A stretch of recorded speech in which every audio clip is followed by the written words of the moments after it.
Salut à tous, c'est Julien Ponce, bienvenue dans ce tuto gratuit où on va parler de Luminar qui est édité par Macfun. Macfun qui vient de changer de nom, ça va s'appeler Skyloom. Donc je sais pas quand vous verrez cette vidéo. Moi je l'enregistre le 16 novembre 2017, c'est-à-dire le lendemain de la publication de Luminar 2018. Enfin en tout cas, moi je l'ai reçu le 15 et il y a ici, au moment où j'ai enregistré cette vidéo, ce sera peut-être un peu tard pour vous, mais il y avait voilà, un moyen de le précommander avec des bonus pour 59 € au lieu de 69 €. Donc juste un petit truc, Macfun, c'est un éditeur qui fait des logiciels qui sont surtout destinés à être des plugins pour Photoshop et Lightroom, mais qui fonctionnent aussi de manière autonome. J'avais déjà fait des vidéos sur Intensify, sur Tonality, en partenariat à l'époque avec Macfun. Une première remarque, cette vidéo n'est pas sponsorisée par Macfun. J'ai acheté le logiciel tout seul et j'ai aucune instruction ou aucun partenariat en cours avec Macfun. Quand c'est le cas sur mes vidéos, je vous l'annonce. Donc c'était le cas pour les anciennes vidéos, mais pour celle-ci sur Luminar, voilà, je fais ma review et ma petite vidéo découverte et je ferai des formations aussi dessus si j'en ressens le besoin, si vous m'en faites la demande, et ce en toute indépendance. Donc d'abord, c'est quoi? Donc Luminar, c'est un logiciel qui va vous permettre de développer vos fichiers bruts. C'est un bon moyen de le décrire, ce serait de dire c'est le module développement de Lightroom. Et je parle de Lightroom classique, je ne parle pas du Lightroom CC que l'on a maintenant dans le Creative Cloud, qui est orienté développement sur plusieurs plateformes, notamment mobiles. Mais par contre, là où il s'inspire du nouveau Lightroom CC, c'est dans son approche assez simple et je dirais pas orienté débutant parce qu'il y a beaucoup d'options et de choses possibles, plus que dans Lightroom. Mais voilà, l'interface est très clean et reprend quand même les codes d'expérience utilisateur que l'on trouve dans les applications mobiles. Mais c'est quand même uniquement une application bureau et c'est une application qui a beaucoup d'options, beaucoup plus que Lightroom.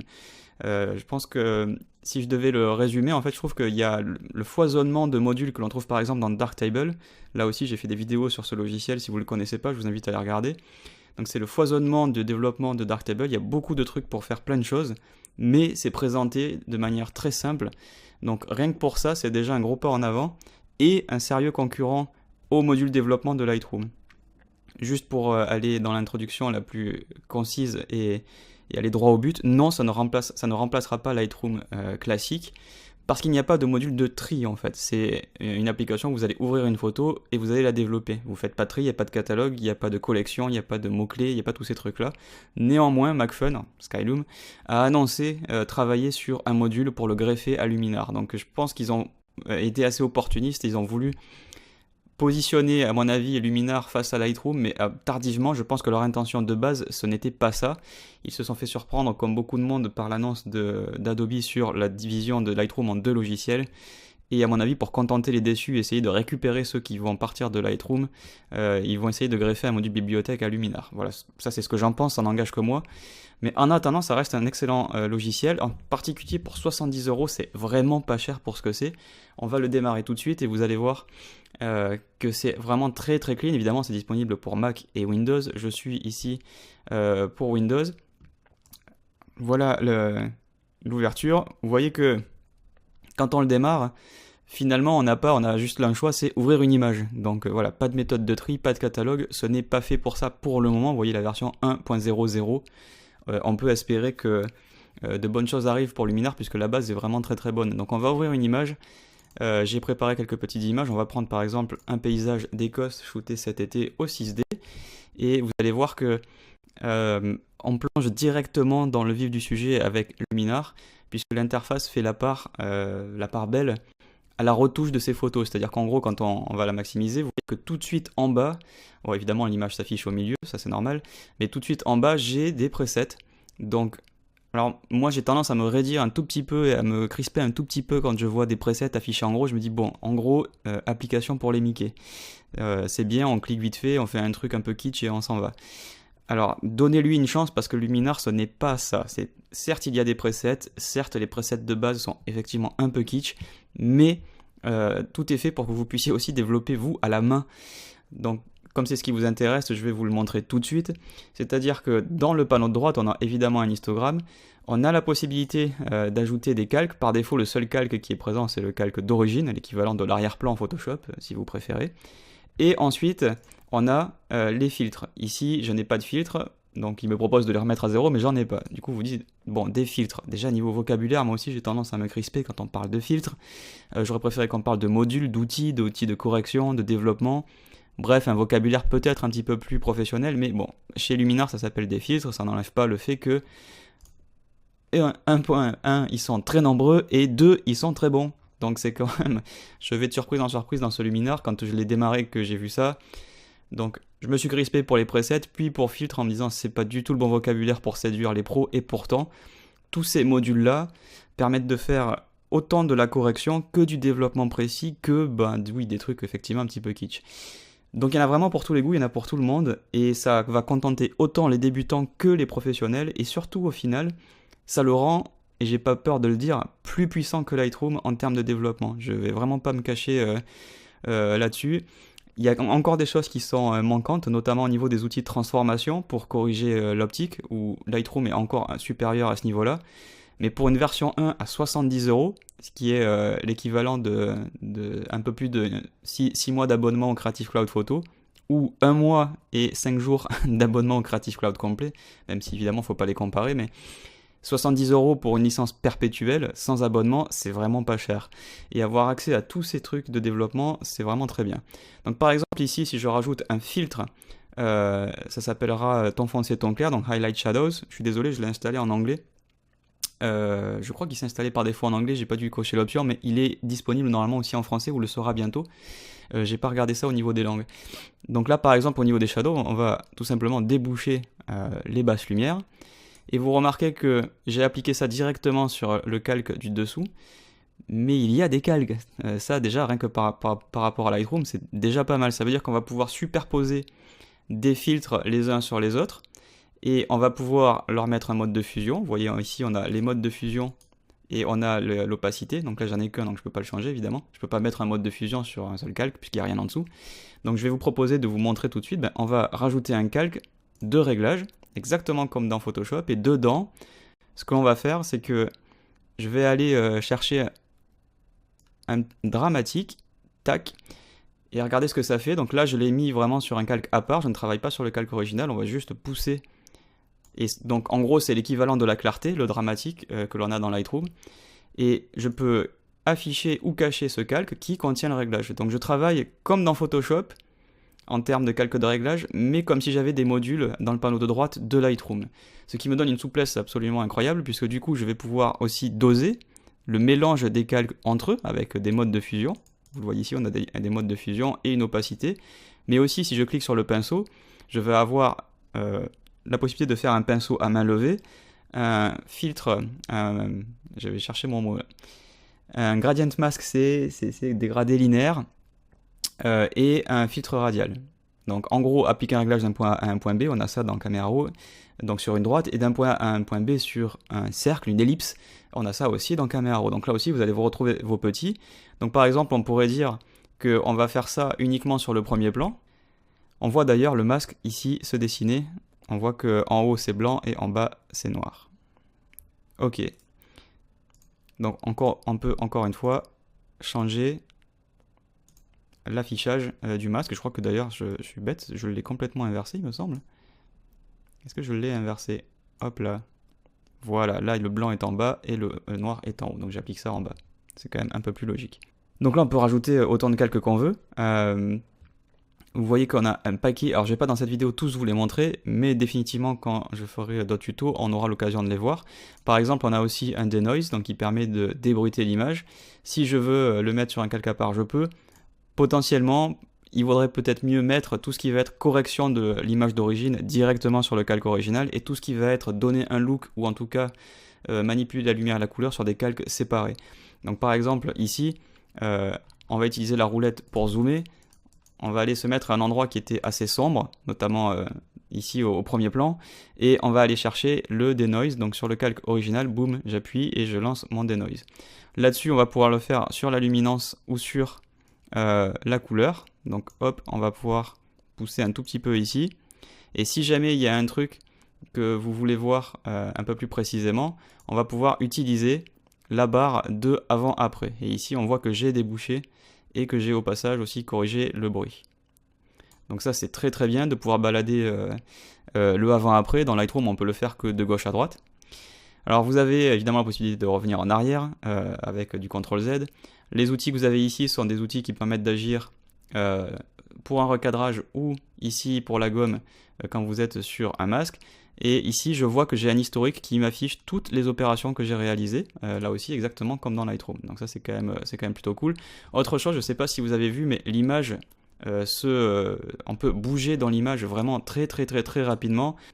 Et je vais rajouter encore un nouveau calque. On peut rajouter un calque d'image accessoirement et faire des montages. C'est-à-dire, c'est pas Photoshop, mais on pourrait rajouter de la texture. Je pense que ça a été fait surtout pour rajouter de la texture. On voit d'ailleurs un outil de texture overlay, mais on pourrait faire monter une image et l'incruster directement. Ici, je vais juste créer un calque en plus et je vais juste vous montrer à quel point en fait les outils sont rapides. Donc on va faire un color balance pour donner une ambiance à cette image. Donc on a un résultat un peu dramatique. On va aller mettre du bleu dans les noirs. Et on va aller dans les highlights, donc les tons clairs, et envoyer un peu de rouge. Et maintenant je vais rajouter encore ici de la structure. Et vous voyez que tout bouge vraiment, mais très vite. Il n'y a aucune attente, c'est vraiment ultra réactif. Et là-dessus, c'est vraiment très bien qu'on ait vraiment un moteur au point et qui tire parti des machines de 2017. Parce que, bon, vous savez que Lightroom a un peu agonisé sur les performances. La mise à jour Lightroom classique CC qui date de mi-octobre 2017. Il y a deux nouveautés. En gros, le masque de gamme, qui est en gros un masque de luminance, ce qu'on appelle un masque paramétrique. Et il y a l'amélioration des performances, qui aura dû être là depuis 2 ans et demi déjà, depuis Lightroom 6, mais bon, ça fait partie des choses qui ont été rajoutées dans Lightroom classique, qui évidemment, il n'y a pas eu beaucoup de nouveautés, et le moteur clairement souffre un petit peu de la comparaison des nouveaux outils, quand on le compare à OnOne, quand on le compare à Darktable, quand on le compare là ici à Luminar. Luminar, je pense, de tout ce que j'ai testé, et celui qui a le module de développement le plus performant, c'est vraiment ultra réactif. C'est le seul truc où j'ai un petit peu à me plaindre, c'est quand on zoome très fort et qu'on utilise certains outils, il peut... Alors je sais pas si c'est moi, mais vous voyez que voilà, quand je change de zoom, il recalcule à chaque fois. Donc ce serait bien que ce truc-là soit dans un cache ou dans une mémoire pour ne pas avoir à chaque fois à refaire ce petit calcul. Ça veut dire que si vous êtes sur une machine qui est peut-être un peu plus modeste, cette étape à chaque fois peut vous gêner. Vous voyez que ça dure une demi-seconde, hein. Mais moi je trouve un petit peu dommage qu'on ait à le recalculer à chaque fois, parce que je suis sûr qu'entre là, il l'a déjà calculé tout ça, donc c'est assez étonnant qu'il le fasse. Par contre, quand on travaille à taille image ou qu'on se déplace, on peut vraiment manipuler tout ça très vite, et on n'a pas à attendre, on voit le résultat se faire vraiment en temps réel. Donc quand vous avez mis un peu le bazar, comme je l'ai fait ici pour les besoins de la démonstration, et encore il y a pire comme photo, j'aurais pu faire pire que ça, on peut tout simplement prendre filtre et de dire je remets tout à zéro, et je garde mes filtres mais je les remets à zéro. Ensuite, sur chaque filtre, on peut les déplier pour ranger un peu l'interface. On peut, sur chaque filtre, faire un masque. Donc là, ça commence à devenir vraiment très puissant. C'est-à-dire qu'en plus du masque qui existe sur le calque, qui contient donc tous mes filtres, chaque filtre peut lui-même avoir un masque. Donc par exemple, si je fais une structure ici positive pour vraiment ajouter du détail, mais que je veux le faire que sur le ciel, sans toucher au masque global qui pourrait du coup lui être utile pour autre chose, eh bien pas de problème, en fait on va pouvoir je vais prendre le pinceau, je me mets avec le pinceau et je vais me mettre en mode effacer là-haut, et je vais dire, avec une brosse un peu plus grande accessoirement, on va mettre une brosse, tac, autour de 243, voilà, et je vais effacer, hop, ici, ma structure. Je crois que je suis en opacité 50%, je vais me mettre à fond, moi je veux tout enlever. Voilà, et vous voyez, on gomme notre structure uniquement sur le premier plan, et on la laisse du coup sur le ciel. Donc regardez, je vais vous faire le avant et le après. Seul le ciel vient de changer en structure, et donc on peut rendre les nuages plus cotonneux avec un masque uniquement sur ce filtre.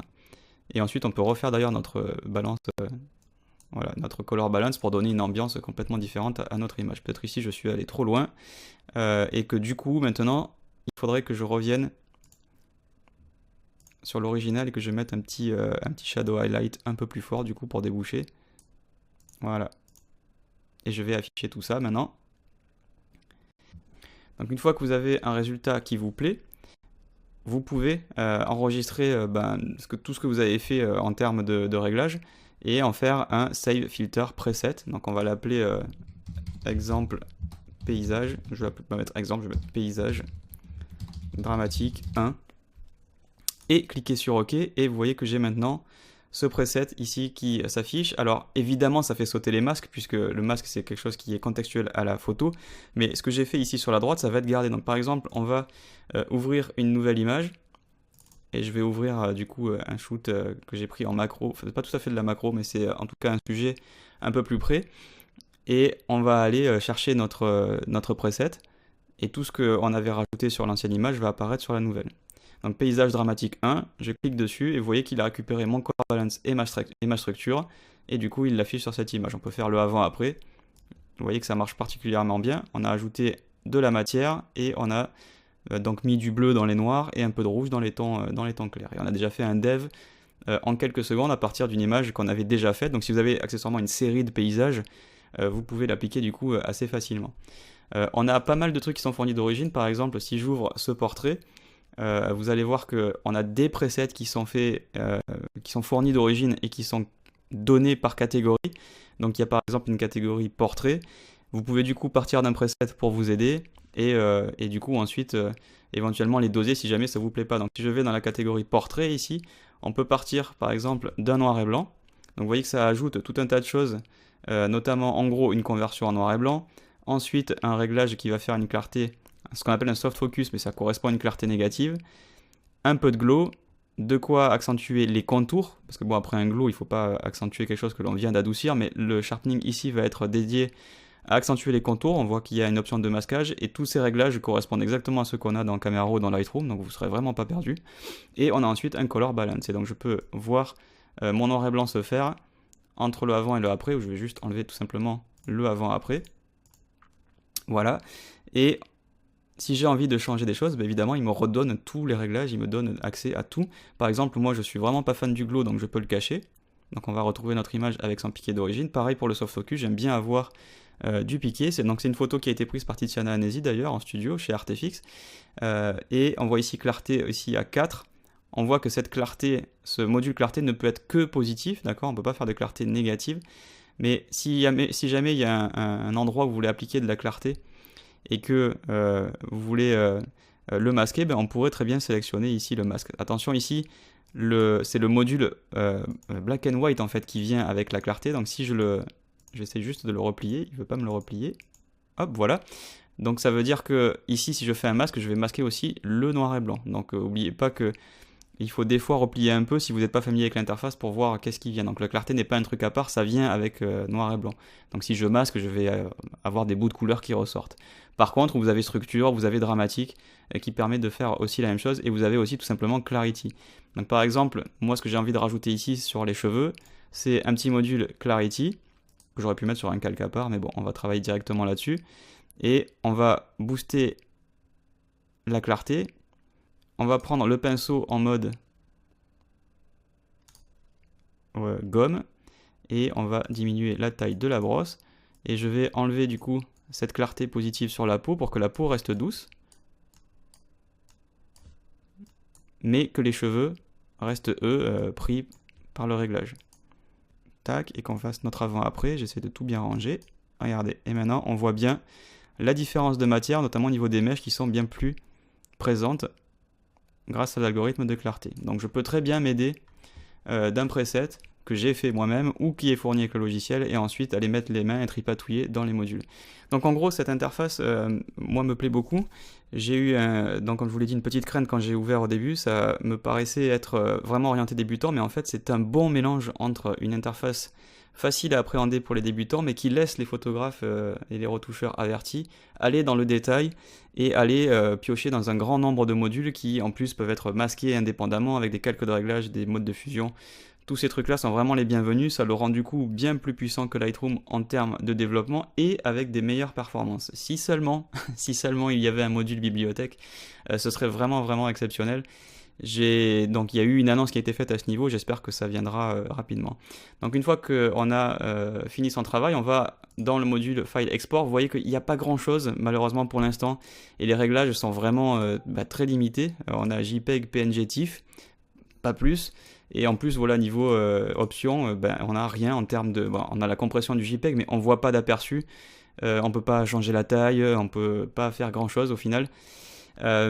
Sur le TIFF, je regrette juste que pour le moment, il n'y a pas d'export 16 bits, mais juste avant que j'enregistre cette vidéo, MacFun m'a répondu sur mon tweet où je leur ai dit le logiciel a l'air cool, mais c'est vraiment dommage de ne pas pouvoir exporter en 16 bits, et donc ils m'ont confirmé que dans une prochaine version, les TIFF qui seront exportés seront en 16 bits, donc ça veut dire que si vous voulez continuer votre travail de retouche sous un autre logiciel, Photoshop ou Affinity au hasard, il faut le faire en 16 bits pour évidemment garder toutes les informations du fichier brut et ne pas faire des d'entonnoirs sur les valeurs présentes dans l'image.